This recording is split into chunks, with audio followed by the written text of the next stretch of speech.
It was as Harry dodged another bludger, which went spinning dangerously past his head, that it happened. His broom gave a sudden, frightening lurch. For a split second, he thought he was going to fall. He gripped the broom tightly with both his hands and knees. He never felt anything like that. It happened again. It was as though the broom was trying to bug him off, but Nimbus 2 Salon did not suddenly decide to bug their riders off. Harry tried to turn back towards the Gryffindor goalpost.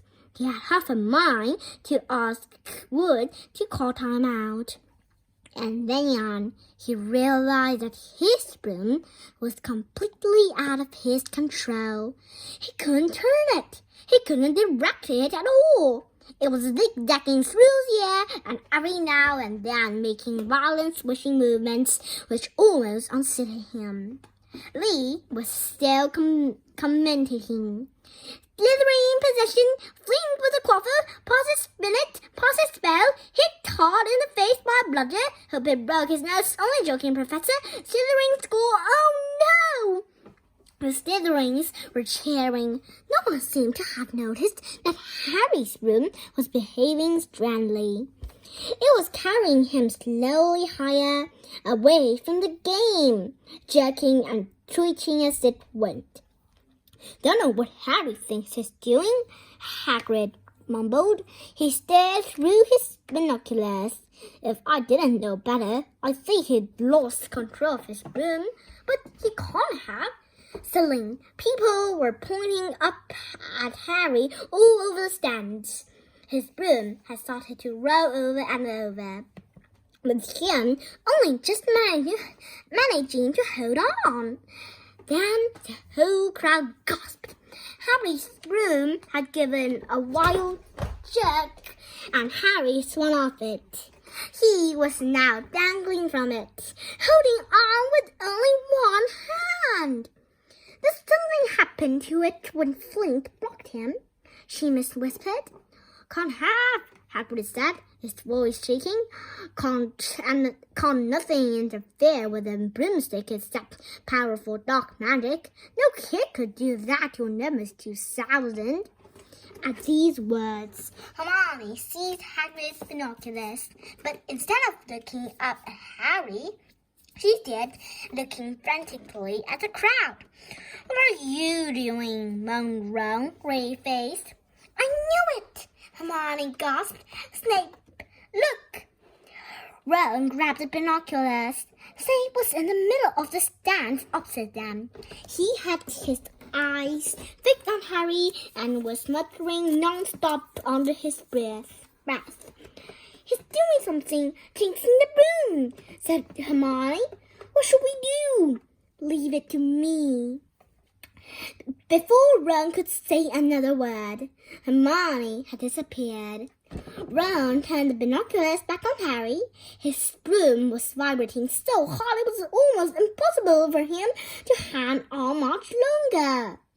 The whole crowd were on their feet, watching, terrified, as the Weasleys flew up to Harry and pulled Harry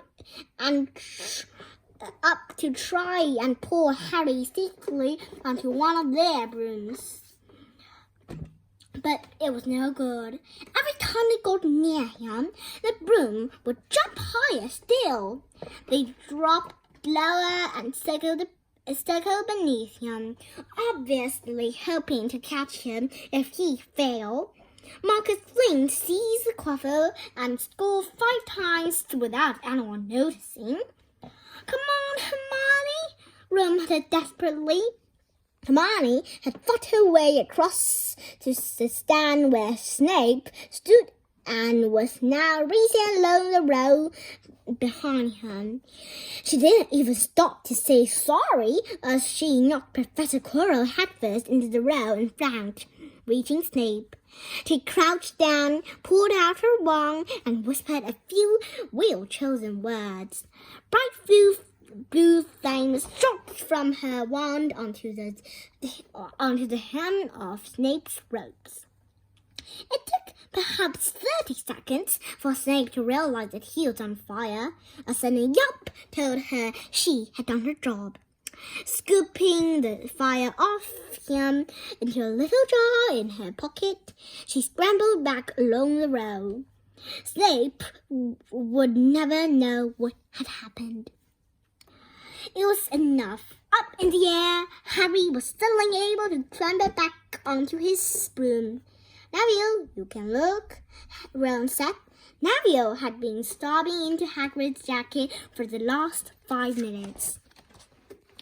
Harry was speeding towards the ground when the crowd saw him clap his hand to his mouth as though he was about to be sick. He hit the pitch on all fours, coughed, and something fell into his hand. "I got the snitch!" he shouted, waving above his head, and again added in complete confusion. "He didn't catch it, he nearly swallowed it!" Flynn was still howling 20 minutes later, but it made no difference. Harry hadn't broken any rules, and Lee Jordan was still happily shouting the result. Gryffindor had won by 170 points to 60. Harry heard none of this, though. He was being made a cup of strong tea back in Hagrid's hut with Ron and Hermione. "It was Snape," Ron was explaining. "Hermione and I saw him. He was cursing your broomstick, muttering he wouldn't take his eyes off you."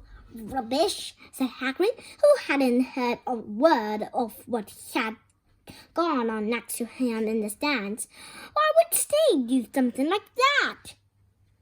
Harry, Ron and Hermione looked at each other, wondering what to tell him. Harry decided on the truth.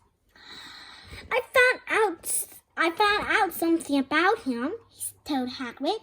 "He tried to get past that 3-headed dog at Halloween. It bit him. We think he was trying to steal whatever it's guarding." Hagrid dropped the teapot. "How do you know about Fluffy?" he said. "Fluffy?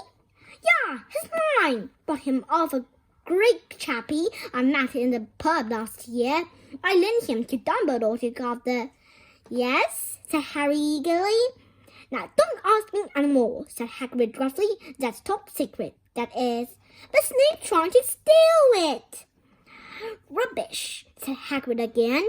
"Snape's a Hogwarts teacher. He'd do nothing of the sort." "So why did he just try to kill Harry?" cried Hermione. The afternoon's events certainly seemed to have changed her mind about Snape. "I know a jinx when I see one, Hagrid. I've read all about them. You've got to keep eye contact, and Snape wouldn't blink at all. I saw him." "I'm telling you, you're wrong," said Hagrid hotly. "I don't know why Harry wouldn't act like that, but Snape wouldn't try and kill a student. Now listen to me, all 3 of you. You're meddling in things that don't concern you. It's dangerous. You forget the dog, and you forget what it's guarding. That's between Professor Dumbledore and Nicholas Flamel." "Aha!" said Harry. "So there's someone called Nicholas Flamel involved, is there?" Hagrid looked furious with himself.